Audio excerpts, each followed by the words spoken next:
Running away is easy. It's the leaving that's hard. Running away is easy. Running away is easy. It's the living that's hard. And loving you was easy. It was you leaving that's hard. It's the leaving that's hard. Running away is easy. Running away is easy.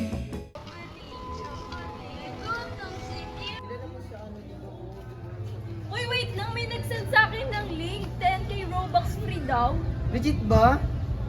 Hindi ko nga alam kung legit to eh. Depende kung 3 yan. Patingin nga ako. May logo naman ng Roblox. Baka totoo yan. Mali yan. Kung ano totoo yan, dapat may ano yung MM yan. Anong eme-eme? Red flag number 1. Huwag maniwala, huwag ututo. Pero 10k Robux na yun eh. Pang core blocks at headless ko na nga yun eh. Mali ka pa din. Mali mo makakuha yung mga information mo dyan. Masendan ka pa ng password, di mo alam. Red flag number 2. Huwag magpindot ng kung ano-ano. So you mean makukuha lahat ng information ko? Pati mga skins ko sa Roblox, mawawala rin? Yes, pag nakuha yun ng mga hackers, ikaw patuloy magbubukang scammer sa mga friends mo, isipin mo, yung identity mo, personal information mo, makukuha nila para mag-hack ng mga friends mo. Ganun pala. Thank you in-educate mo ako, hindi ko kasi alam eh. Basta remember SLT. Stop, look, and think. Pag may nagsend sa'yo ng free Robux, Matix, 100% scam yan.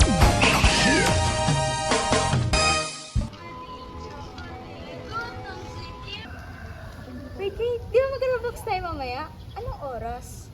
Medyo mga 8 na kasi mga 9 natutulog na ako. Sige. Chat na lang kita ha. Sige, hintayin kita. Uy, Kimlin, totoo ba to? Bakit ano yan?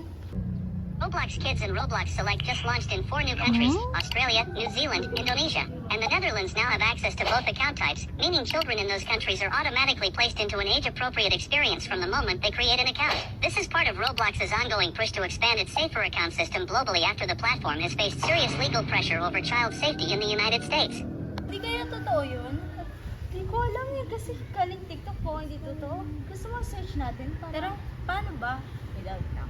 Ano ulit yan? Roblox. Select daw, di ba? Ay, tiyan mo. Totoo nga. Hala. Ano to? Paano makapaglaro sa ibang kaibigan? Uy, buti na confirm natin, no? Oo nga eh, kasi di talaga natin alam kung totoo yun sa TikTok eh. Kasi meron tayo nakikita impormasyon galing sa ibang platform, pero di talaga natin sure kung totoo, kaya titignan natin at i-search natin kung official talaga yon. Remember, huwag kayong maniniwala sa kung anong nakikita nyo, especially sa TikTok. Kasi most of them is likes lang naman yung hinahakot nila. Kaya ang dapat gawin nyo is mag-fact check or mag-research kung totoo para ma-confirm nyo.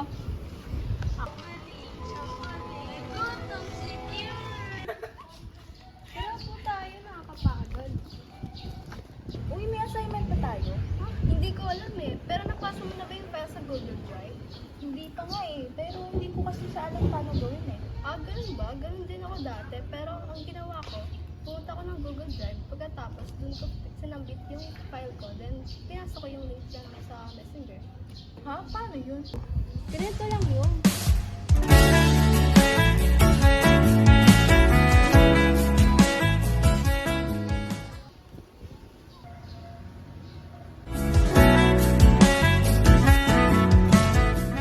Una, pumunta ka ng Google Drive. Pagkatapos, mag-upload ka dito.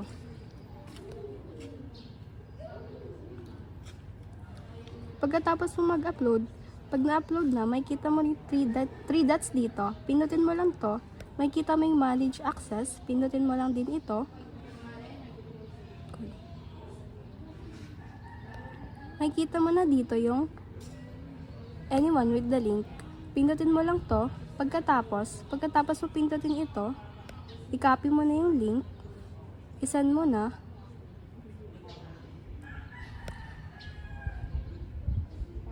at ito na, makikita na yon. ganun lang pala. Sige, try ko kami ang gawin sa bahay. Gano'n lang yun. Sige, tara na. Uwi na tayo. Tara.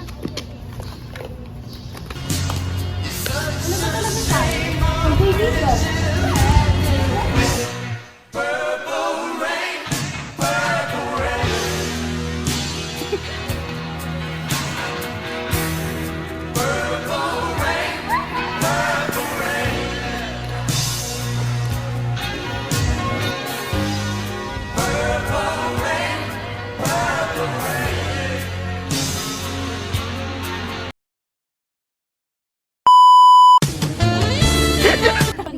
Sabi ko sis, acting lang, ba't totoo na yan? Ano?